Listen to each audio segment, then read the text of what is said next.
செல்ல குழந்தையே, இன்று இந்த அப்பன் உன்னுடைய இல்லத்துக்குள் இருக்கின்றேன் என்பதை உனக்கு உணர்த்துவதற்காக வந்திருக்கின்றேன். என் தங்கமே, அத்தனை எளிதாக தெய்வங்களை இல்லத்தில் அமர வைப்பது, எல்லோருடைய மனதிலும் தெய்வத்தை நிலைநிறுத்துவதும் என்பது சாதாரணமான விஷயம் கிடையாது.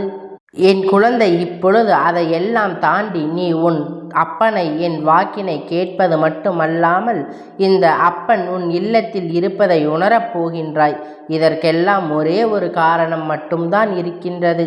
என் குழந்தை, நீ என் மீது கொண்டிருக்கின்ற பக்தி அத்தனை தூய்மையானதாக இருந்தது.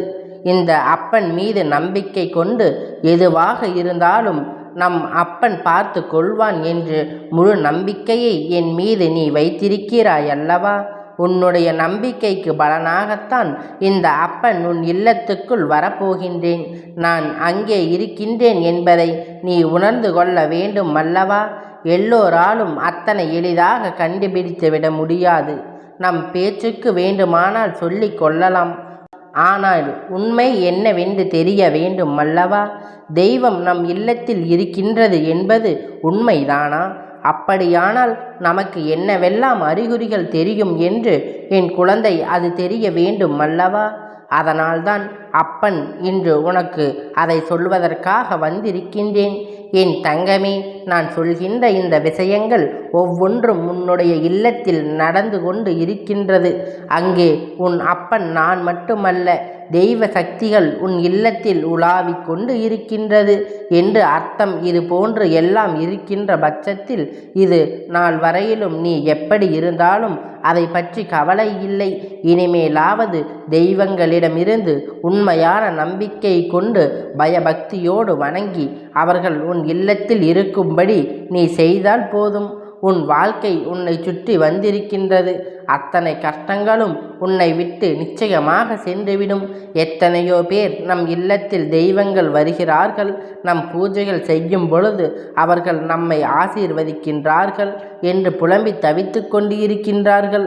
அந்த நேரத்தில் நீ தெய்வத்தின் வாக்கினை கேட்டுக்கொண்டு இன்று உன் வாழ்க்கையில் என்ன நடக்கப் போகின்றது என்பதை முன்கூட்டியே, என்னவெல்லாம் நடந்தால் வாழ்க்கை நல்ல நிலையை நோக்கி செல்லும் என்பதை என் குழந்தை தானாகவே உணரப் போகின்றாய். என் தங்கமே, உன்னுடைய இல்லத்தில் நான் வந்து விட்டேன் என்றால் அங்கே இருக்கின்ற பிரச்சனைகள் எல்லாம் தீர்ந்து விட்டதாக தான் அர்த்தம். எல்லா கஷ்டங்களும் மாறி வந்து உன்னை போட்டு புரட்டி எடுத்ததை நான் அங்கு அறிவேன். அத்தனை கஷ்டத்திலிருந்தும் மீண்டும் வந்து என் குழந்தை என் முன்னால் நின்று கொண்டு இருக்கின்றாய் என்றால் அதற்கு இந்த அப்பன்தான் காரணம் என்பதை நீ புரிந்து கொள்ள வேண்டும். எல்லாவற்றையும் தாங்குவதற்கான மன வலிமை உனக்குள் இருக்கின்ற பொழுது உன்னை சுற்றி என்ன நடந்தாலும் அதில் நீ மீண்டும் வந்து விடுவாய் என்பது எனக்கு நன்றாக தெரிந்த விஷயம்தான். ஏனென்றால் உனக்கு இருக்க வேண்டும் அல்லவா? அப்படி இல்லை என்றால் நீ என்னுடைய குழந்தை என்று சொல்லிக் கொள்வதில் உனக்கு என்ன பெருமை இருக்க போகின்றது? அங்கு என்ன நடந்தாலும் அதை பார்த்து பயப்படுவது, என்ன விஷயங்கள் வாழ்க்கையில் நடந்தாலும் உடனடியாக பயந்து ஓடி ஒளிந்து கொள்வது, இது போன்ற செயல்கள் எல்லாம் நீ என்னுடைய குழந்தையாக இல்லை என்று தான் அர்த்தமாகும். என் தங்கமே, பொதுவாகவே சில விஷயங்கள் உனக்கு வாழ்க்கையில் பல நல்ல முன்னேற்றங்களை ஏற்படுத்தி கொடுக்கும். சில விஷயங்கள் உன்னுடைய இல்லத்தில் இருக்கின்ற தெய்வ சக்தியை அதிகரித்து கொடுக்கும். மேலும் மேலும் எந்நாளும் பூஜைகளை செய்து கொண்டு இருக்கின்ற குழந்தை தெய்வத்தின் தரிசனத்தை விரைவாக கிடைக்கும். சிலர் வேண்டும் என்று ஒரு கடமைக்காக பூஜையை செய்து கொண்டு இருப்பார். இன்னும் சிலர் இருக்கின்றார்களே, ஏதோ எல்லோருமே அப்பனை காட்சி கொடுத்தார்கள், தீப ஒளியை காட்சி கொடுத்த செய்தார்கள், நான் இங்கே பார்த்தேன் அங்கே பார்த்தேன் என்று சொல்லி கொண்டு இருக்கின்றார்களே, நமக்கு காட்சி தருவாரா என்று பார்ப்போம் என்று ஒரு சோதனைக்காக செய்து பார்ப்பார்கள். அவர்கள் எல்லாம் அதற்காக மட்டுமே பூஜை செய்பவர்கள். என் தங்கமே, இது போன்ற மனநிலை எல்லாம் இல்லாமல் என் மீது உண்மையான பக்தியை கொண்டு யார் இந்த அப்பனுடைய அவரை வாழ்க்கையில் விளக்கேற்றி இருக்கின்றாரோ, மனதார நம்புகின்றாரோ அவர்கள் இல்லத்தில் நான் நிச்சயம் குடியிருக்கின்றேன். நான் எப்பொழுதும் அவருக்கு என்னுடைய உண்மையான சந்தோஷத்தை அவர்களுக்கு பரிசாக அளிப்பேன் என்பதில் எந்தவித மாற்று கருத்தும் கிடையாது. என் தங்கமே, உன்னுடைய இல்லத்தில் விபூதியினுடைய வாசனை அதிகமாக இருக்கின்ற பட்சத்தில் அப்பன் அங்கே இருக்கின்றேன் என்பதை நீ புரிந்து கொள்ளலாம். தேவ சக்தி உன் இல்லத்தில் நடமாடுகின்றது. அவர்கள் நடமாட்டம் அங்கே இருக்கின்றது என்பதை நீ ஆணித்தரமாக உணர்ந்து கொள்வாய். எலுமிச்சை பழத்தினுடைய வாசனை, வேப்பிலையினுடைய வாசனை என்று இவற்றினுடைய வாசனை எல்லாம் உன்னுடைய இல்லத்தில் இருக்கின்றது என்றால் நிச்சயமாக தெய்வங்கள் அங்கே இருக்கின்றது என்பதனை நீ புரிந்து கொள்ள வேண்டும். துர்நாற்றம் எதுவும் வீசக்கூடாது. இல்லத்தில் அப்படி துர்நாற்றம் அதிகமாக அடிக்கடி வீசுகிறது என்றால் உன் இல்லத்திலே ஏதோ ஒரு கெட்ட சக்தி நுழைந்திருக்கிறது என்பதனை நீ நிச்சயமாக புரிந்து கொள்ள வேண்டும். அதுபோல பூக்களினுடைய மனமும் வீடுகள் முழுவதும் நிறைந்திருக்கும். என் தங்கமே, வீட்டுக்குள் நுழையும் பொழுதே அங்கு வாசனை அதிகமாக இருந்து விட்டது என்றாலே போதும், நிச்சயமாக சக்திகள் அதிகமாக இருக்கின்றது என்று அர்த்தம். என் தங்கமே, வீட்டை சுற்றியும் தெய்வ சக்தி இருக்கின்றது என்றுதான் அர்த்தம். என்னென்ன விஷயங்கள் நடந்தாலும் சரி, உன்னுடைய இல்லத்துக்குள் ஒரு அமைதி எந்நாளும் நிலை கொண்டே இருக்கும். அதுபோல எலுமிச்சை பழம் நீ பூஜைக்கு வைக்கும் பொழுது அதன் பிறகு அந்த பழம் அங்கே அப்படியே இருக்கின்ற பட்சத்தில் அந்த எலுமிச்சை பழம் காய்ந்து போகும். இல்லாமல் அது அழுகிவிட்டது என்றால் அங்கே தேவசக்தி இல்லை என்று அர்த்தம். அதுபோலத்தான் சாமி படங்களுக்கு வைக்கின்ற மஞ்சள் குங்குமம் அல்லது சந்தன குங்குமம் இவையெல்லாம் எத்தனை நாட்கள் ஆனாலும் வாடாமல் அப்படியே இருந்து கொண்டு இருக்கும். எப்பொழுது பார்த்தாலும் புதிதாக வைத்தது போன்று அது இருக்கும். என் தங்கமே, அவர்கள் அங்கே நிரந்தரமாக இருப்பதனால் தான் அதை ஏற்றுக்கொண்டு மங்களமாக எந்நாளும் ஆளுமை அமர்த்தி கொண்டு இருக்கின்றார்கள் என்பதை நீ புரிந்து கொள்ள வேண்டும்.